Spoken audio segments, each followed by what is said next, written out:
Расмий маалыматтарга таянсак, 2020 жылы облуста төрөткө байланыштуу энелердин өлүмүнүн 3 учуру катталган. Мунун бирөө аз кандуулуктан жабыркаган эне болгон. Ошондой эле ымыркайлардын өлүмүнүн 72си аныкталып, былтыркыга салыштырмалуу 15%га өскөн. Кырдаалдын мындай жагымсыздыгына үй бүлөдөгү туура эмес тамактануу жана маалыматтын жетишсиздиги дешет адистер. Өзүңүздөр билип аткандай, кийинки кезде ушу азыктануунун сапатын жогорулатуу абдан бир эң орчундуу тамактануунун маселелери бир негизги маселелердин бири болуп саналып атат. Төмөндөгү айткан бой өспөй калуучулуктун, аскандуулуктун келип чыгышынын жана ушу биздин Кыргызстанда көп кездешип аткан бирден бир фактору бул тамактануу болуп саналат. Айыл чарбасынын өндүрүмдүүлүгүн жана тамак ашты жакшыртуу долбоорунун 3-чү компоненти мына ушул багытта 3 жылдан ашуун убакыттан бери жерлерде иш алып барышат.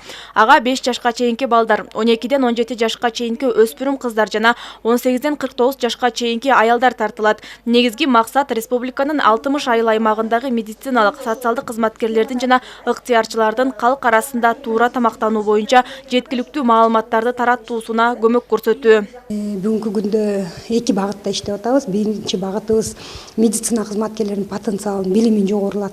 Андан сырткары экинчи максатыбыз ушу биздин тамактануу көйгөйлөрүн ар бир кожолукка чейин айтып бериш керек болуп атат да. Кожолуктарга чейин жеткириш керек болуп атат. Анын үчүн биз Кыргызстан айылдык ден соолук комитеттер ассоциациясы менен келишим түзүп, бүгүнкү күндө ушул айылдык ден соолук комитеттер аркылуу иш-чараларыбызды жүргүзүп атабыз. Нарын облусу боюнча долбоорго суу пайдалануучулар ассоциациясы бар 10 айыл аймак тартылган. Айылдык ден соолук комитеттер менен биргеликте эмчектеги жана эрте жаштагы балдардын тамактануусу, тамак аш азыктарын үй шартында коопсуз сактоо, үй бүлө мүчөлөрүнө гигиена жана санитария боюнча маалыматтар берилүүдө. Долбоордун мүчөлөрүнүн айтымында ковид пандемиясы туура тамактануунун зарылдыгын тастыктады. Андыктан оорудан алыс болууну каалаган адам эң ириде азык-түлүк коопсуздугуна кам көрүүсү керек дешет алар.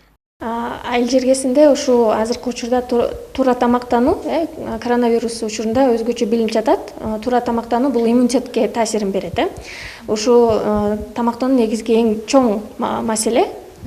Биздин волонтерлор, биздин активисттер ушу айылдарга барып, атайын ошол жакта топтолгон жаамат арасында семинарларды өтөт. Ушул эле тамактануу боюнча, анемиянын алдын алуу боюнча, үй бүлө кандай ар түрдүү тамактаныш керек, туура колду кандай жууш керек, кандай санитария гигиенаны сакташ керек, ушундай маселелерди көтөрүп семинар өткөзүшөт.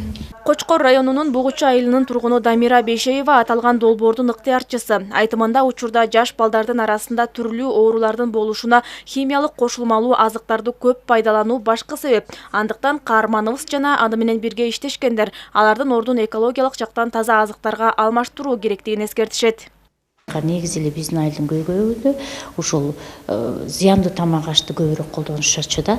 Ошол зыяндуу тамак аштарды кыскартуу максатында биз ошол кайсыл тамакты кайсыга алмаштыруу керек экенин жөнөкөй эле колдо бар чалапты кола менен алмаштырууну сунуштап, негизи жакшы жыйынтыкка жеттик десек болот. Маалымат иретинде айтсак, айыл чарбасынын өндүрүмдүүлүгүн жана тамак ашты жакшыртуу долбоору өлкөнүн бардык облустарын камтып 3 компоненттен турат. Биринчиси алыскы аймактардагы ирригация жана дренаждык инфраструктураны жакшыртуу. Экинчи компонент айыл чарбалык кеңештерди берүү кызматтары жана 3-чү компонент азыктануунун сапатын жогорулатуу боюнча чаралар. Долбоор республикалык бюджеттен каржыланууда. Гүлзат Мокенова, Нурсултан Болотбек уулу, жаңылыктар, Нарын шаары.